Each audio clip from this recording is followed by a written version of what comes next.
ये नेपाल के इनको इनको बहुत ये बात, ये आप अपना नक्शा लेके चलो, हम भी नक्शेबाजी करेंगे और देखते हैं किसका नक्शा प्रिवेल करेगा।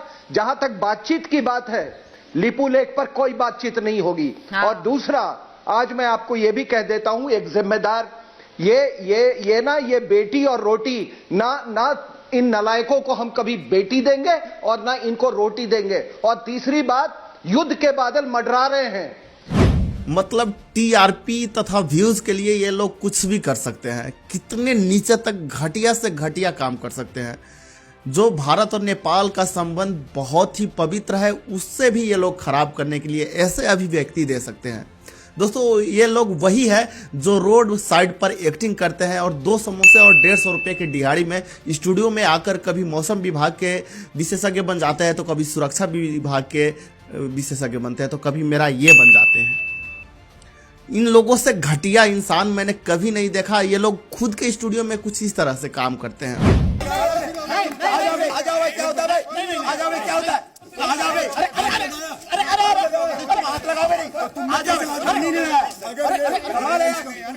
अरे भारत का वो इतिहास रहा है कि अगर दुश्मन भी आकर हमारे सामने खड़े हो जाए तो हम उसका स्वागत करते हैं, उसे अभिनंदन करते हैं। लेकिन ये लोग वो लोग हैं जो दोस्तों को भी दुश्मन बना दे अपने बातों से, जो ये गोदी मीडिया काम करते हैं टीआरपी के लिए। ये क्या बोल रहे थे कि नेपाल को ना रोटी देंगे ना बेटी देंगे। अब बे, तेरे देने से ना देने से कुछ फर्क नहीं पड़ता है। कभी भी किसी के होने से ना होने से किसी के लाइफ पे कुछ फर्क नहीं पड़ता है। मैं तुम्हें बता देना चाहता हूं यहीं पर अपने चैनल से कि अगर भारत और चाइना के बीच ट्रेड वार हुआ और हम लोग बाइकआउट किए चाइना का, तो क्या हम लोग मर गए हैं? भारत के लोग जी नहीं रहे हैं चाइनीज प्रोडक्ट के बिना। तो ठीक यही आप सोचो नेपाल के ऊपर भी। अगर नेपाल को आप बाइकआउट करते हो, कुछ नहीं वहाँ पे एक्सपोर्ट करते हो, तो नेपाल के लोग मरेंगे नहीं। ये बात अपने दिमाग में रख लो। नेपाल के जो तराई क्षेत्र है और मध्य पहाड़ी क्षेत्र है, वहाँ पर भी कृषि किया जाता है और वहाँ के लोग इतना ज़्यादा कैपेबल है कि वहाँ के पूरे नेपाली को भी पेट पाल सकते हैं कृषि के द्वारा। क्योंकि नेपाल एक कृषि प्रधान देश है। वहाँ पर जल स्रोत का भी एशिया में सबसे धनी देश में उसका नाम आता है। कुछ भी बोलते रहते हो, बैठ जाना है, 2 समोसे खाना है और कुछ भी बोलना है। नेपाल के साथ हमारा क्या संबंध रहा है, वो चीज अब किस गधे को मैं समझा रहा हूं।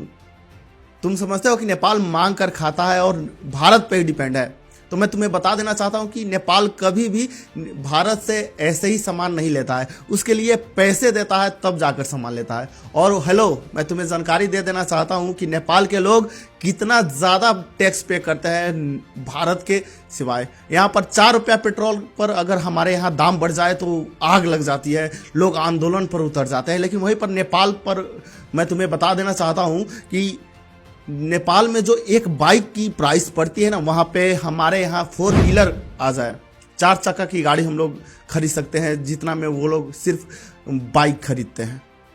बात करें वहाँ की 4 चक्का की, जो वो लोग 4 व्हीलर की टैक्स पे करते हैं, वहाँ से हम लोग साल भर अपने गाड़ी में पेट्रोल डलाकर चलेंगे।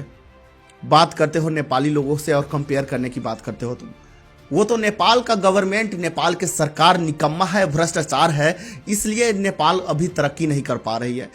वरना नेपाल का जितना जनसंख्या कम है, जितना छोटा देश है, वो तो बहुत ही ज़्यादा विकसित देश में गिने जाता। उदाहरण के लिए तुम्हारे सामने है ना, सिंगापुर है, जापान है, मलेशिया है, जैसे बहुत ऐसे देश है जो छोटे होते हुए भी भारत के सामने बहुत ही ज़्यादा विकसित है। उससे आप नजरे से नजर नहीं मिला सकते हो, इतना ज़्यादा विकसित है और इतना आगे के सोच वो लोग रखते हैं। लेकिन नेपाल के कुछ भ्रष्ट नेता के कारण नेपाल आज पीछे रह गया है, वरना तुम ये बात बोलने के लायक नहीं रहते। मुंबई दिल्ली के स्टूडियो में बैठकर बड़ी बड़ी बातें पेलना बहुत आसान है, लेकिन एक्चुअल रियलिटी, ग्राउंड रियलिटी जब तुम्हें पता चलेगा, जब तुम भारत और नेपाल के बॉर्डर के नज़दीक जाकर वहाँ के जनजीवन देखोगे। दोनों तरफ के लोग एक दूसरे पर डिपेंडेंट रहता है। अगर तुम्हें पता हो, अगर न्यूज़ तुम लोग वाकई में देखते होंगे तो तुम्हें पता होगा कि जब कोरोना में भारत और नेपाल का बॉर्डर बंद हुआ था तो भारत साइड के जितने भी व्यापारी थे, सबका शटर यानी रूम का भाड़ा तक देने का पैसा की कमाई नहीं हो पा रही थी। ये थी सच्चाई, जो नेपाल के लोग आकर भारत के लोगों को पैसे देकर सामान लेकर जाते हैं, उसका ये जीता जागता सबूत है। और तुम बात करते हो कि काला पानी, लिपुलेख और लिम्बिया अधूरा पे बात नहीं होगा। अबे तू है कौन? भारत का तुम प्रधानमंत्री हो या तुम गृह मंत्री हो? अमित शाह तुम ही हो क्या?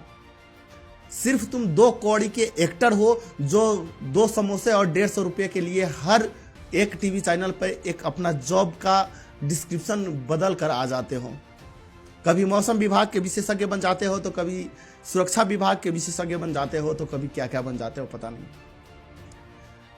तुम्हें याद दिला दूं कि जब चीन लद्दाख पे हमला किया था, वहां पे चढ़ाई किया था, तब तो तुम ये बात बहुत बोल रहे थे कि शांति रूप से हम बात करेंगे, वार्ता के द्वारा दोनों समस्या का सॉल्व होगा। क्यों शांति द्वारा? क्यों तुम वहां पे हमला करके बंदूक के द्वारा क्यों नहीं वो सॉल्व कर लिया? क्योंकि चीन तुमसे ज्यादा ताकतवर है और नेपाल तुमसे ताकतवर नहीं है, इसलिए तुम वहां पर अपना धाक दिखाते हो और चीन के आगे शांतिपूर्ण वार्ता करना चाहते हो तुम लोग। बेटा तुम ना तो राष्ट्र अध्यक्ष हो, ना तो पीएम हो, ना तो सीएम हो, तो औकात में रहा करो। सिर्फ टीआरपी के लिए आकर स्टूडियो में जो बकबक करते हो, उससे भारत और नेपाल का रिलेशन खराब होता है। ये बात समझो तुम, ठीक ना? और मैं नेपाल और भारत के तमाम दोस्तों से जो अभी मेरा ये वीडियो देख रहा है, उन सभी से गुजारिश करना चाहूँगा कि ऐसे 2 कौड़ी के एक्टर्स की बात मानकर आप लोग सीरियसली में भारत और नेपाल का जो द्वंद्व है, जो इशू है, उसे इस ग्राउंड रियलिटी पे समझने का कोशिश मत कीजिएगा। क्योंकि ये लोग सिर्फ टीआरपी के लिए इस तरीके से एक बंद कमरे में करते हैं, लेकिन ग्राउंड रियलिटी कुछ अलग ही है।